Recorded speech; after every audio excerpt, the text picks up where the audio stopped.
All right, so this is going to be a special podcast for our listeners today. Very different than a normal show.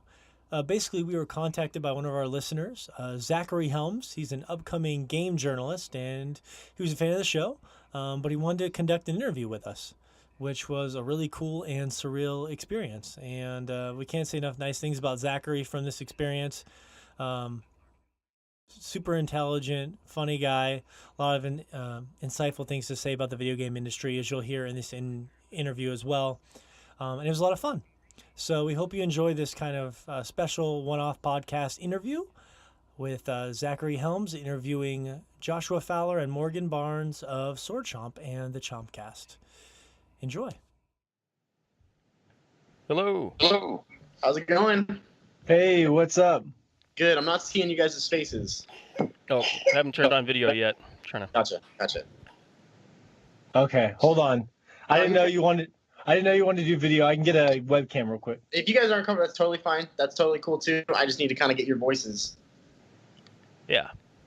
How's it going? I'm Zach, by the way. Nice to meet you guys.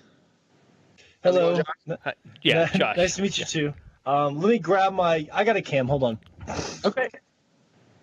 How you guys been today so far? Good.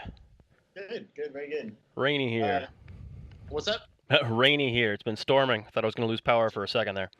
Remind me what state you're from? North Carolina. Gotcha. Very cool. My sister Currently. So. Gotcha. Yeah, my sister's from Raleigh. I've been up there a couple times. Beautiful state. Cool. State. Yeah. And remind me, Fish is Fish is from Houston, right? Right in Houston, one of the two.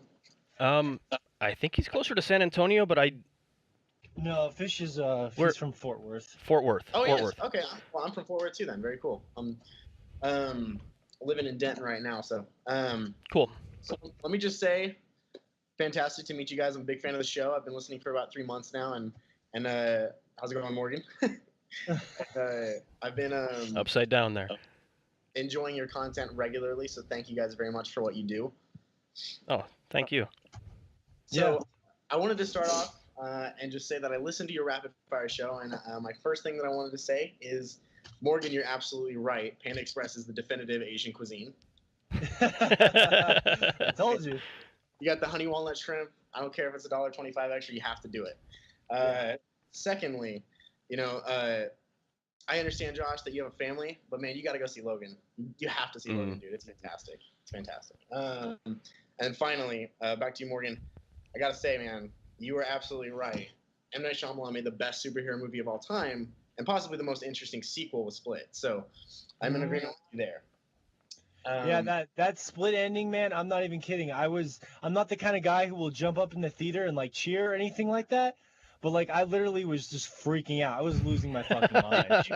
Did you not know about the twist? I knew that there was something connected, but I kept the spoilers out of my world because I wanted to see it.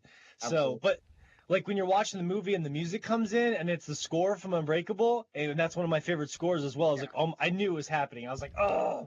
Yeah, for sure. I'll say that week was the same week that I watched Split that week, and then I played Horizon Zero Dawn, and then I also watched that movie by Jordan Peele, Get Out. And that was the 1 week of like, I'm not going to do any spoilers. I know that these are just weird movies, so I'm just going to jump in blind. It was amazing.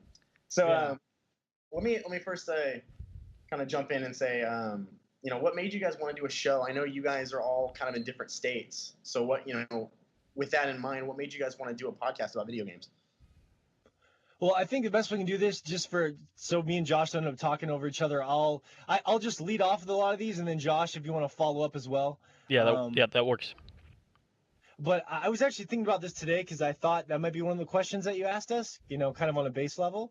Sure. And it goes pretty far back. We actually started a podcast back in 2009 that no one ever heard of.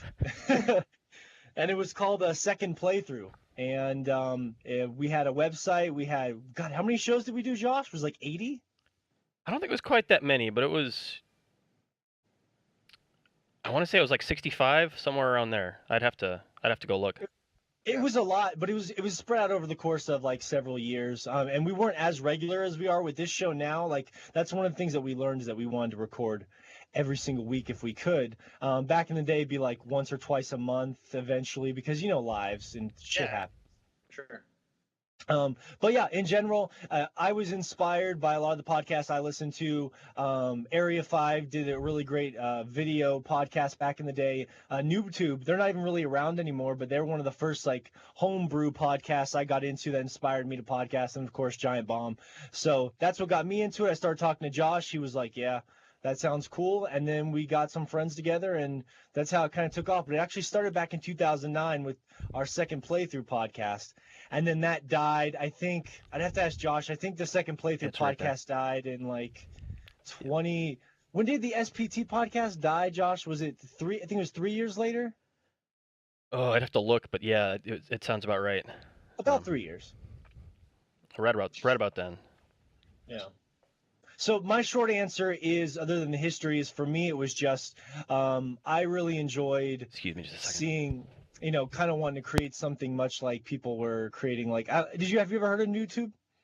No, I haven't heard of YouTube. I've heard of Giant Bomb though. Okay. Yeah. YouTube, you can still find a couple things on YouTube, but it was just like two guys, Tobin and Yuzo, and they would just put up a camera in their kitchen. They would drink wine and talk about video games, and they would play everything. They were just regular dudes like us, and I was just like, man, that's awesome. That's exactly what I'd like to do. So that inspired me. Sure. Absolutely. Josh, you have anything you want to add? Yeah, I mean, he kind of mentioned this a little bit, but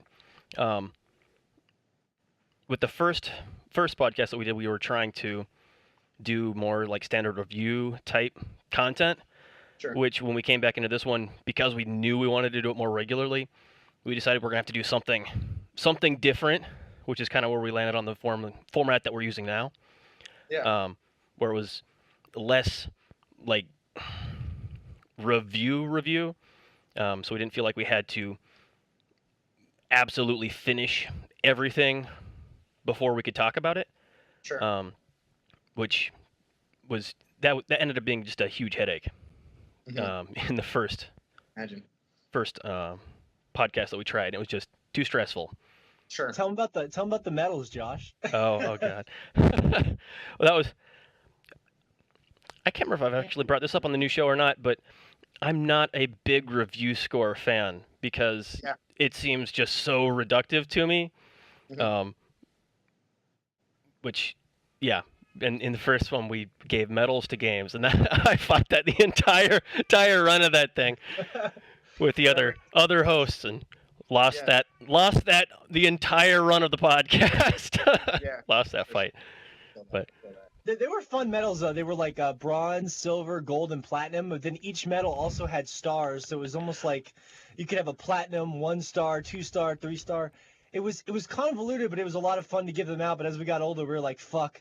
How do you put a review score on something, And the thing about reviews is that they're very reductive in that, if you have on a 100 scale and you give it like a 7.7, right? That seems like, okay, that's a good review. But if you have a 5-star scale and you give it 3 stars, that seems like a good review. But when you translate that to 100, points, it's just like a 60. So I totally agree with you. I've told Morgan this before, but my long-term goal is I want to be in the video game editorial scene. That's why I'm a journalism major and why I want to interview you guys. And I've done reviews for games like the original Dead Island. I did Horizon Zero Dawn. I did System Shock 2. And the last one I did was Firewatch. And I've intentionally not included scores for that as well because, one, I'm not on the technical side of that. I don't, it looks good to me. If it looks good, do I give it like a 7 and 8? It just doesn't make any sense. But I totally agree with you guys. That's fine. Well, it's interesting because you say that because one of the interesting things that I see is that people will go to a website and they'll scroll right down to the review score, and that's all they fixate on. You know what I mean? And some of the best reviews, I know reviewers hate that too because they write, 3 pages of just brilliant editorial material, and people just run right to the score and then start hate posting all their comments. So well, that score is always right down by the comment button too, so I'm sure that doesn't help anyone. If you put it at the top, it's like no one's even gonna read it. Yeah. Yeah, I know. They skim. Yeah. It's problematic, but ours was fun, and the idea was that it was inspired by when I was a kid. EGM was like the magazine that inspired me. Do you remember EGM? Yeah. At all? And they had like the 4 review crew, and every person on their crew would give a score, and they would average it out. So it was just a fun way of seeing how they felt about things. And Yeah, absolutely. That's cool. That's cool. What now? So what brought you guys? I know you guys said you guys were on a previous podcast. Were you guys living kind of like closer to each other at the time, or something like that, or what kind of gave you the idea of doing probably something that probably takes a lot of work at such a long distance? If that makes sense. yeah, no, yeah, and the short answer for me is that we just enjoy doing it. We've never lived close together. Sure. Never. Like I met Shay, our good friend who's in Japan right now. I met him in Montana. But other than that, I mean, I met Josh when I lived in Mississippi. I met Fish when I lived in New Mexico.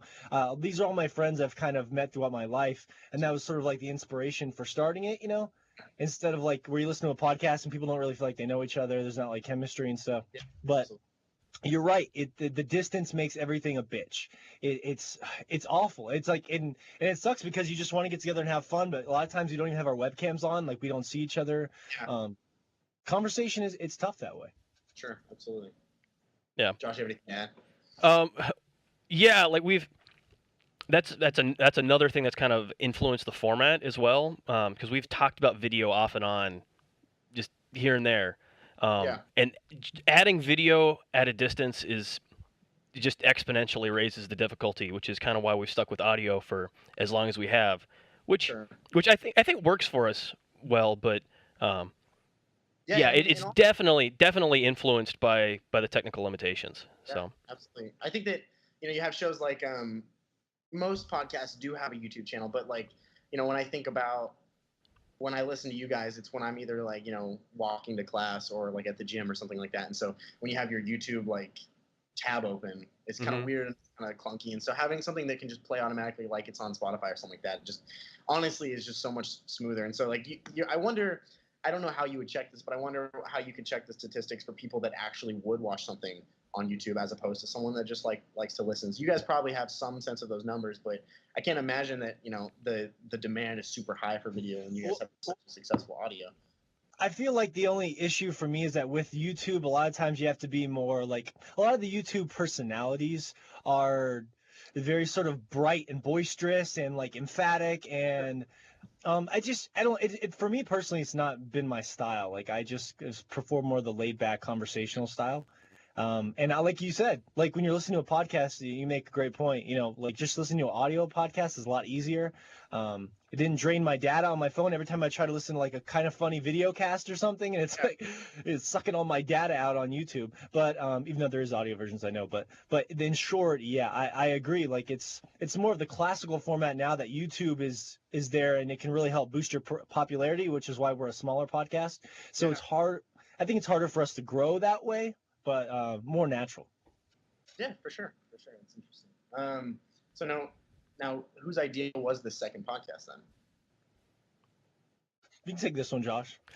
I mean, we'd talk about trying to bring the podcast back here and there, just off and on ever since we took a break from the first one, and it was always just somebody had something going on in their life, something big. And yeah, I think we finally, I mean, of course, Shay's just moved to Japan, but finally we're settled down enough that it was something we could work into our schedules in a,